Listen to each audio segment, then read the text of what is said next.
Audio Jungle. Audio Jungle. Class 10th Hindi अध्याय है 6 बहादुर। तो इसके क्वेश्चंस हल करेंगे। अध्याय के लेखक हैं अमरकांत और इनका जन्म हुआ था जुलाई 1925 में बलिया उत्तर प्रदेश में। एक काफ़ी बेहतरीन और मार्मिक कहानी है, काफ़ी बेहतरीन कहानी है। आप इसको एक बार ज़रूर पढ़ लें। तो चलिए इसके प्रश्नों को हम लोग हल करते हैं। तो सबसे पहले देखिए इसका पहला प्रश्न क्या है। लेखक को क्यों लगता है कि जैसे उस पर एक भारी दायित्व आ गया हो। हमें आंसर इस प्रकार करना है, लेकिन यहाँ पे समझिए कि लेखक को उस समय या उस स्थिति में ये लगता है कि उस पर एक भारी दायित्व आ गया है कि लेखक को एक नौकर की आवश्यकता थी, लेकिन उसे योग्य नौकर नहीं मिल पा रहा था। यानी जिस पे वो विश्वास कर सके, जिसका कैरेक्टर अच्छा हो, घर में रखने लायक हो। वो अपने रिश्तेदारों को ये आगाह कर चुके थे कि कोई ऐसा दिखे तो वो मुझे बताए। तो लेखक के साले साहब एक 12-13 वर्ष के एक लड़के को लेकर आते हैं जिसका नाम है दिल बहादुर। उसके सामने खड़ा है और वो कहते हैं कि आप इसे नौकर रख लीजिए। लेकिन उस समय क्या हुआ कि लेखक को ये पूर्ण विश्वास नहीं था कि ये लड़का रखने लायक है कि नहीं, हम इसको नौकर के तौर पर रख सकते हैं कि नहीं, ये कैसा लड़का है। तो उन्हीं को ये निर्णय लेना था। तो उस समय लेखक के सिर पर एक दायित्व यानी जिम्मेवारी आ गया कि इसको रखना है कि नहीं रखना है। ठीक है, तो उस स्थिति में ये लेखक के सामने एक भारी दायित्व आ गया। तो आइए इसका आंसर करते हैं। कैसे लिखना है हमें इसका आंसर। नौकर बनाने हेतु दिल बहादुर सामने खड़ा है। निर्मला घर के कामों से परेशान रहती है। उसे लगता है कि जिनके घर नौकर है उन्हें मौज मस्ती रहती है। लेखक के सामने नौकर बनने हेतु बहादुर खड़ा है। ठीक है, और उसे रखने के लिए निहायत की ज़रूरत है, यानी जांच परख कर उसे अच्छे से रखने की परमिशन की ज़रूरत है। तो उस स्थिति में लेखक को लगता है कि उसे उस पर एक भारी दायित्व आ गया हो कि इसको रखें या ना रखें। तो यही इसका आंसर हो जाता है और लेखक उस दिल बहादुर को अपना नौकर रखते हैं। ठीक है, हमें इसका आंसर यही करना है। तो इसके बाद हम लोग करेंगे दूसरा प्रश्न। अपने शब्दों में पहली बार दिखे बहादुर का वर्णन कीजिए।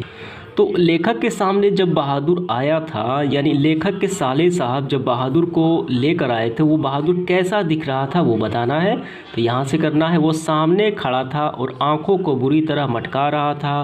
12-13 वर्ष की उम्र है। ठीक है, ठिगना चकित शरीर था, गोरा रंग और चपटा मुँह और सफ़ेद नेकर, आधी बाह की सफ़ेद कमीज और भूरे रंग का पुराना जूता पहने था। उसके गले में स्काउटों की तरह एक रुमाल बंधा था। स्काउट और गाइड होते हैं, ठीक है, उसकी तरह गले में क्या बना था, रुमाल बना। एनसीसी होता है उसी तरह स्काउट एंड गाइड होते हैं।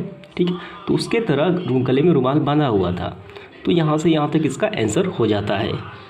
इसके बाद हम लोग देखेंगे प्रश्न क्रमांक तीसरा। देखिए क्या है। लेखक को क्यों लगता है कि नौकर रखना बहुत ज़रूरी हो गया था। तो बात ऐसी है कि लेखक अमरकांत जिस मोहल्ले में रहते हैं, जिस परिवेश में रहते हैं, वहाँ सबके पास नौकर हैं और यहाँ तक कि इनके रिश्तेदार रिलेटिव हैं, यानी इनके भाइयों के पास सबके घरों में नौकर हैं। ठीक है, और इनकी पत्नी जो है निर्मला बार बार नौकर लाने के लिए कह रही है। तो इस तरीके से उन्हें लगता है कि नौकर रखना बहुत ज़रूरी हो गया है। इस प्रकार आंसर करना है हमें। लेखक के सभी भाइयों और रिश्तेदारों के यहाँ नौकर थे तथा उनके यहाँ भाभियाँ रानी की तरह बैठकर चारपाई तोड़ती थी, यानी वो आराम फरमाती थी और सारे काम नौकर कर लेते थे। दूसरी तरफ लेखक की पत्नी निर्मला जो है दिन भर काम करके परेशान रहती थी और नौकर रखने के लिए माला जपती रहती थी। अतः लेखक को नौकर रखना जरूरी हो गया था। तो यही सारे कारण हैं। अगला प्रश्न देखिए क्या है, 4 नंबर। साले साहब से लेखक को कौन सा किस्सा असाधारण विस्तार से सुनना पड़ा। तो साले साहब जब नौकर को अमरकांत यानी लेखक के सामने लेकर आए तो एक किस्सा बताए। कौन सा किस्सा है तो यहाँ देखिए। तो उन्होंने बताया पहले साले साहब से असाधारण विस्तार से उनका किस्सा सुनना पड़ा। कौन सा था। वह एक नेपाली था जिसका गांव नेपाल और बिहार के सीमा पर था। उसका बाप युद्ध में मारा गया था और उसकी माँ सारे परिवार का भरण पोषण करती थी। माँ उसकी बड़ी गुस्सैल स्वभाव की थी और उसको बहुत मारती थी। ठीक है, तो बस यही तक आपको लिखना है, यही किस्सा हो गया। इसके बाद देखिए 5वां प्रश्न क्या है। बहादुर अपने घर से क्यों भागा था। अपने घर से मतलब जब वो नौकर अमरकांत के यहाँ नहीं रखा गया था, उससे पहले की बात हो रही है, जब वो बस स्टैंड पे भाग के आया था और साले साहब को मिला था। तो क्या कारण था कि वो अपने घर छोड़कर भाग गया था?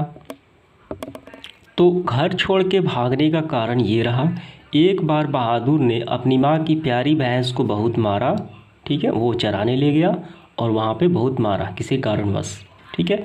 भैंस की मार की कल्पना करके जब उसकी माँ ने देखा कि भैंस को काफ़ी पीटा गया है, तो उसकी कल्पना करके मार कैसे मारा होगा, उसकी कल्पना करके एक डंडे से उसकी दुगनी पिटाई कर दी। किसकी? बहादुर की, यानी दिल बहादुर की। लड़के का मन माँ से फट गया, यानी जो मोह माया था ख़त्म हो गया, और वो चुपके से कुछ रुपए लिए और घर से भाग गया, ठीक है। इसके बाद देखिए 6 नंबर प्रश्न क्या है, बहादुर नाम से दिल शब्द को क्यों उड़ा दिया गया, विचार करें। तो इसका आंसर देखिए यहाँ से करना है। जब लेखक के साले साहब दिल बहादुर को लेकर उसके पास आए तो लेखक ने दिल बहादुर से उसका नाम पूछा, तो यानी अमरकांत ने पूछा। उसने कहा कि दिल बहादुर। लेखक ने उसे घर में रहने और काम करने के लिए तौर तरीके समझाए। ठीक उसी समय लेखक की पत्नी निर्मला ने व्यवहारिकता ज्ञान उसे दिया। क्या थी? वो दूसरे घरों में ना जाए, किसी दूसरे की बात ना सुने, ठीक है, यही सारी बातें। लोगों का सम्मान और तमीज़ से बात करे। ऐसी बहुत सी बातों सीख देते हुए निर्मला ने बड़ी उदारता के साथ उसका नाम दिल हटाकर केवल बहादुर संबोधित करने लगी। किसका मुख्य कारण है कि आसानी हो, ठीक है, कि वो सिर्फ काम करने के लिए आया था, उससे नाम से कोई मतलब नहीं है। संबोधन करने में थोड़ा आसानी होती है, बहादुर का करिए संबोधन करने लगी। तो बस यही आपको लिखने हैं। इसके बाद हम लोग देखेंगे व्याख्या करने वाले प्रश्न 7वां। इसमें 4 हमें व्याख्या करना है। पहला क्या है, उसकी हंसी बड़ी कोमल और मीठी थी, जैसे फूलों की पंखुड़ियाँ बिखर गई हो। किसकी? दिल बहादुर की। तो ये व्याख्या करना है इस पंक्ति का। तो इसका आंसर हमें इस प्रकार करना है।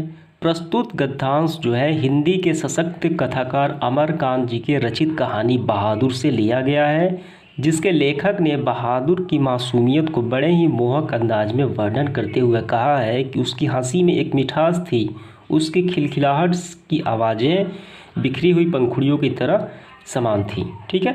तो बस यही इसका व्याख्या हो गया। आइए इसके बाद देखते हैं दूसरा क्या है। तो दूसरा यहाँ पे है, पर अब बहादुर से भूल गलतियाँ अधिक होने लगी थी।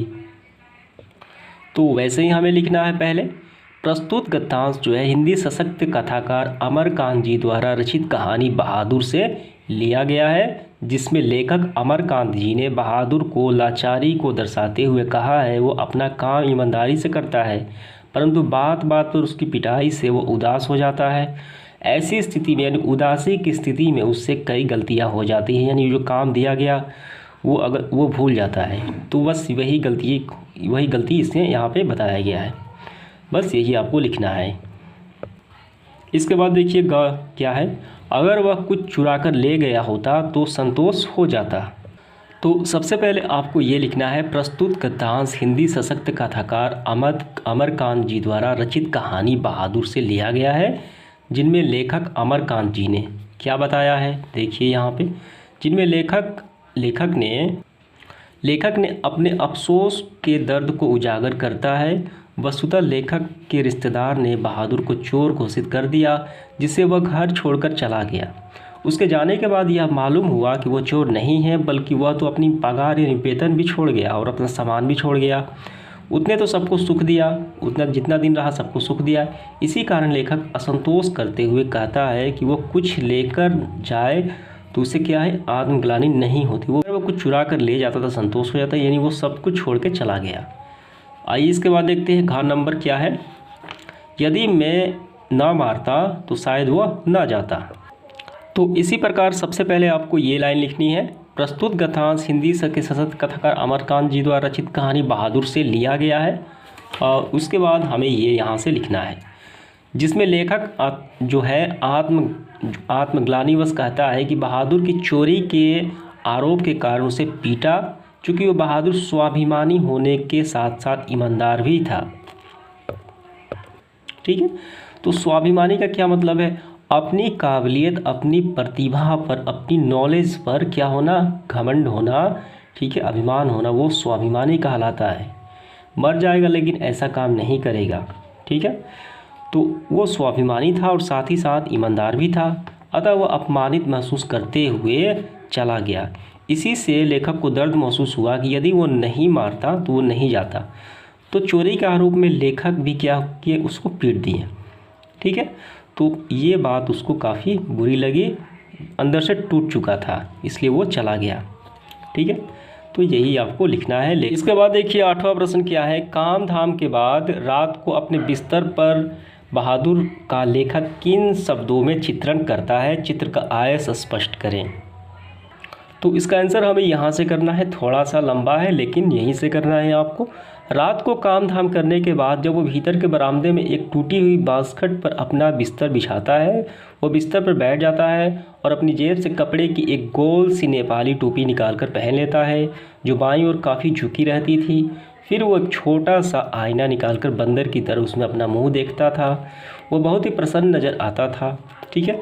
इसके बाद कुछ ही चीज़ें उनके जेब में निकालकर, कुछ और चीज़ें जेब से निकालकर उसके बिस्तर पर सज जाती। देखिए कौन सा, गोलियां, पुराने ताश की गड्डी, कुछ खूबसूरत पत्थर के टुकड़े, ब्लेड, कागज़ की क्या नावें जो पहले लेकर आया था।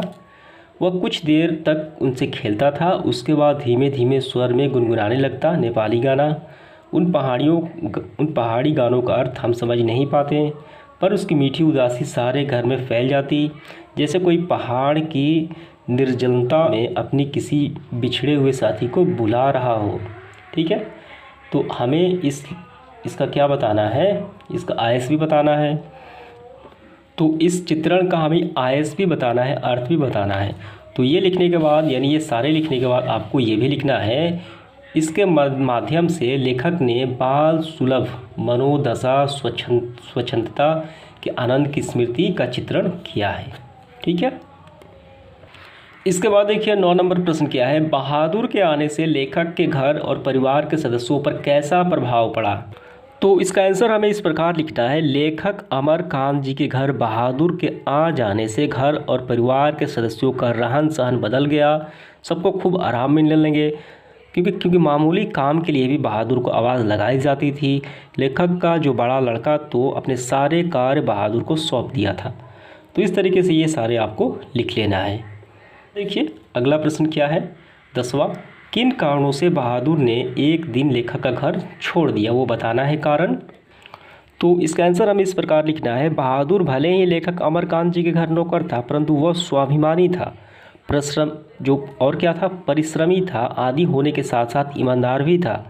मामूली गलती हो जाने पर घर के सदस्यों से पीटना तो आम बात थी, दिनचर्या में शामिल थी, परंतु उस पर लगे चोरी के आरोप ने उसे अंदर से हिला दिया और वह घर छोड़ने को विवश तब हो गया जब लेखक ने उसे पीट दिया। लेखक ने भी पीट दिया तो इससे क्या हुआ, अंदर से टूट गया, ठीक है। तो ये घर छोड़ के चला गया। इसके बाद देखिए 11 नंबर क्या है, बहादुर पर ही चोरी का आरोप क्यों लगाया जाता है और उस पर इस आरोप का क्या असर पड़ता है। तो इसका आंसर हमें इस प्रकार लिखना है, लेखक अमरकांत जी के यहाँ आए किसी रिश्तेदार की पत्नी ने बहादुर पर 11 रुपये चुराने का आरोप लगा दिया। यद्यपि उस आरोप झूठा था, क्योंकि जो रिश्तेदार थे वो बच्चों को पैसे देने पड़ते थे, उसे पैसे देने से बचने के लिए वो मनगढ़ंत कहानी बना दी कि बहादुर ने ही पैसे लिए हैं, क्योंकि नौकर पे सब कोई क्या करेगा, सब कोई मान लेगा, ठीक है। तो बहादुर तो ईमानदार था, तो इसी कारण लोग उन्हें चोर समझने लगे। तो यही सारे आपको लिखने हैं, जिससे वो लेखक के घर छोड़कर चला गया। इसके बाद देखिए 12 नंबर क्या है, घर आए रिश्तेदार ने कैसे प्रचंड रचा और इसका क्या परिणाम निकला। तो इसका आंसर हमें इस प्रकार लिखना है, लेखक अमरकांत जी के घर आए रिश्तेदार बच्चों को कुछ देना नहीं चाहते थे, इसी कारण अपने पैसे चोरी का प्रचंड रचा और बहादुर को चोरी का इल्ज़ाम माथे मढ़ दिया। बहादुर इस आरोप से बहुत आहत हुआ, दुखी हुआ। उसके प्रति बुरे व्यवहार ने खूब वृद्धि हुई। उसके प्रति जो बुरे व्यवहार, इससे क्या हुआ, लोग उसे बुरा भला कहने लगे और चोर समझने लगे। रोज़ रोज़ की जिल्लत ने उसे घर छोड़ने को विवश कर दिया और वह घर छोड़कर भाग भी गया। इसके बाद देखिए 13 नंबर प्रश्न क्या है, बहादुर के चले जाने पर सबको पछतावा क्यों होता है। तो इसका आंसर हमें इस यहाँ पे लिखना है, वस्तुतः लेखक अमरकांत जी और उनके परिवार के सदस्यों को बहादुर से बहुत ही आराम मिलता था, परंतु इनाम में बहादुर को सिर्फ गाली डांट और पिटाई मिलती थी। बहादुर पे लगे चोरी के झूठे आरोप को भी वे समझते थे। जब वह घर छोड़ के चला गया तब उनको मालूम हुआ, तो सारा सामान और जो पगार थी, वेतन थी, वो भी छोड़ गया। तो इसके जाने के बाद उन लोगों को बहादुर के सद्गुणों का एहसास हुआ और वे पछताने लगे कि वो चोर नहीं था और वो चला गया। इसके बाद देखिए अगला प्रश्न क्या है 14, बहादुर, किशोर, निर्मला और कथावाचक का चरित्र चित्रण हमें करना है कि ये लोग इस कहानी में इनका क्या रोल है, कैसे व्यवहार के थे ये लोग। ठीक है, तो कहानी में क्या बताया गया है इनके बारे में, तो हमें बताना है। कितने व्यक्ति हैं, 1, 2, 3 और 4। आइए इसका आंसर करते हैं। तो देखिए यहाँ पे चरित्र चित्रण में सबसे पहले हम बहादुर के बारे में बताएंगे, वो कैसा था। बहादुर स्वाभिमानी, ईमानदार तथा कर्मठ लड़का है। खराब आर्थिक स्थिति और उसे नौकर बनाने को मजबूर करती है।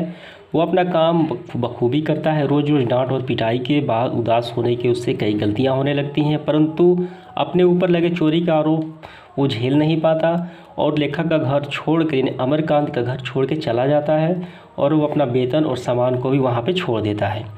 किशोर के बारे में देखिए क्या है इस कहानी में बताया गया है। किशोर लेखक अमरकांत जी का बड़े लड़का का नाम था। वो जो कॉलेज का छात्र था, वो आलसी स्वभाव का था। अपना सारा काम बहादुर पे सौंप देता था। वो बहादुर को मारता था और बहादुर के घर छोड़ के जाने के बाद अपनी गलतियों का एहसास उसे होता है। ठीक है, निर्मला के बारे में क्या बताया गया है।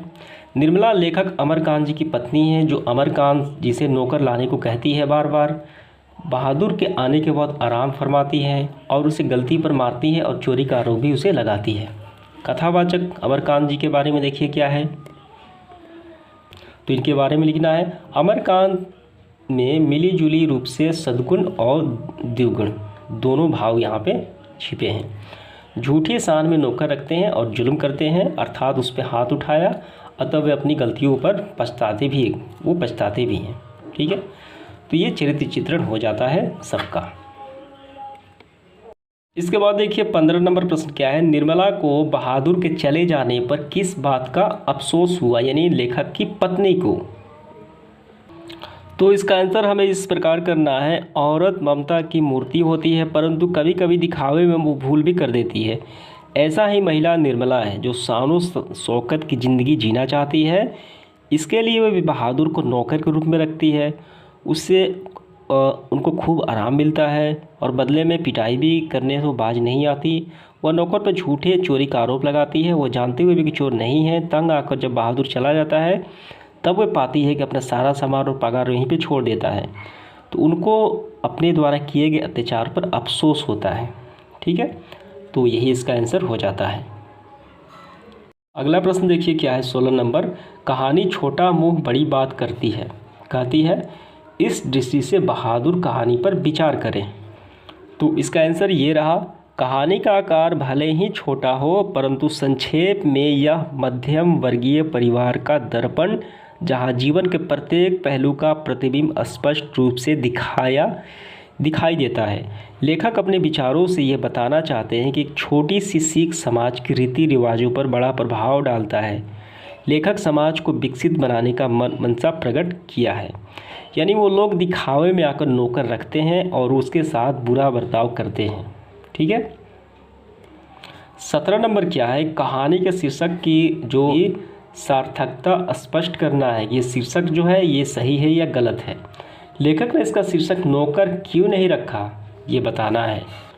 तो इसका आंसर हमें इस प्रकार करना है, प्रस्तुत गद्यांश हिंदी के सशक्त कथाकार अमरकांत जी द्वारा रचित कहानी बहादुर से लिया गया है, जिनमें लेखक नए समाज के मानव की प्रवृत्ति को दर्शाया जाता है। उनमें मानव दोष को कर्मवाद किया है।